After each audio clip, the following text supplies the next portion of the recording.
So hello guys, তোমরা আগের ব্লগে দেখেছিলে আমি মামার বাড়ি এসেছিলাম। তো আজকে আমি বাড়ি চলে যাচ্ছি, একটা কাজ ছিল সেই জন্য আমি এসেছিলাম মামার বাড়িতে।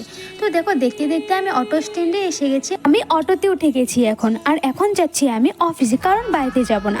বাড়িতে গেলে অফিস যেতে যেতে লেট হয়ে যাবে, তো আমি এখন ডাইরেক্ট যাব অফিসে। তোমাদের সাথে কথা বলতে বলতে আমি বরপেটা রোডে পৌঁছে গেছি, আর ক্লক টাওয়ার দেখিয়ে দিলাম তোমাদেরকে, আমাদের বরপেটা রোডে বানাচ্ছি। আর এইদিকে আমি কথা বলতে বলতে তোমাদের সাথে আমি কাজও পৌঁছে গেলাম। আর আজকে অফিসে প্রচুর কাজ ছিল, বাড়ি ফিরতে ফিরতে লেট হয়ে যাবে অনেকটা। তাই দাদা বললো যে আজকে তুমি লাঞ্চটা এখানেই করে যাও। তো ছাদে চলে গেলাম আর তোমাদেরকে উপর থেকে ভিউটা জাস্ট দেখালাম। Just wow.